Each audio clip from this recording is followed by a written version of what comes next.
Gooftaa Yesuus koo garaan jabaattu mataa akka namaa hin irraanfattu isa naaf galtee waadaa ganamaa. Karaa na baasu karaa kee malee an karaan beeku. Adarraa Yesuus naan irraanfatiin si kan na eegu.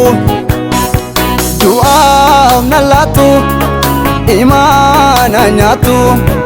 Du'aaf na laattu imaana nyaattu. Imaana nyaattu. Imaana nyaattu. Imaana nyaattu. Imaana nyaattu. Imaana nyaattu. Imaana nyaattu.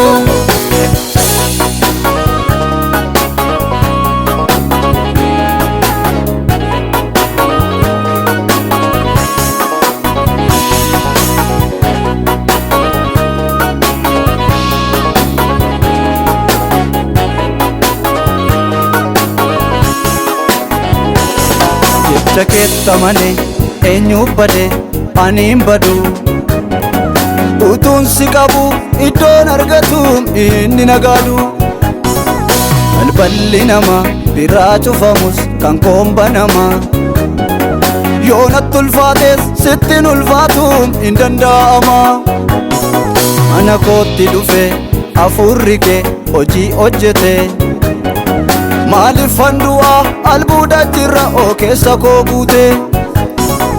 Karaan na baasu diina koon baasu oo maaliif na eegu. Ergamaa keetu na wajjin jira isa na eegu. Karaan na baasu diina koon baasu oo maaliif na eegu. Ergamaa keetu na wajjin jira isa na eegu.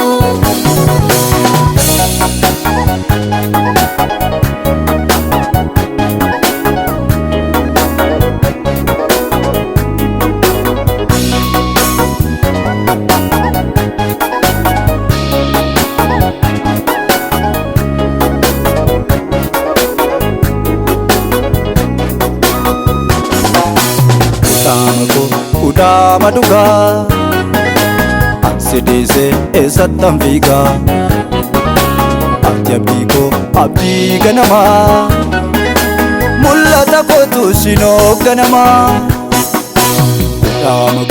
Udama duga ansidise esattan figa. Ati abdii koo abdii ganama. Mul'ata kootu sinoo ganama. Jedhabus waan itti hirkatu kan koosumaan kan naaf dubbatu. Anin du'u sitta waamame abbaa boosiin na wareegame. Jedhabus waan itti hirkatu kan koosumaan kan naaf dubbatu. Anin du'u sitta waamame abbaa boosiin na wareegame. Gooftaa Yesuus koo garaan jabaattu mataa akka namaa hin irraanfattu isa naaf galtee waadaa ganamaa. Karaa na baasu karaa kee malee an karaan beeku.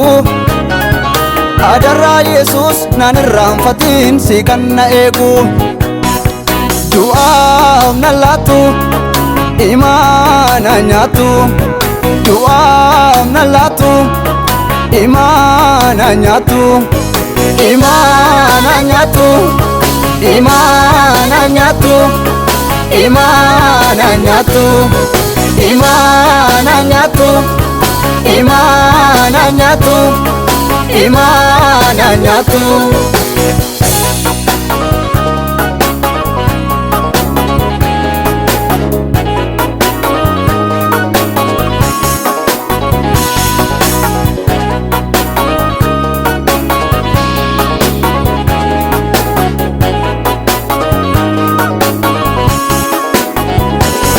Nama baay'ee lafee utuma adeemuu karaatti abbaa kwaansin qabaa na duratti inni sin qoraatti gagaanatti laatu damma naan jedhanii garuu damma miti harkaan nan filanne akka harkaan nan buune warri diina kooti firraa akka keeti kan dafee nama birmatu ansi malee beeku abbaa koo ati nangatu beela'us yoon daares si qabaachuun koonaaf taala ansi tanuuf kenne adarraa nangatiin galgala beela'us yoon daares si qabaachuun koonaaf taala ansi tanuuf kenne adarraa nangatiin galgala adarraa nangatiin galgala adarraa nangatiin galgala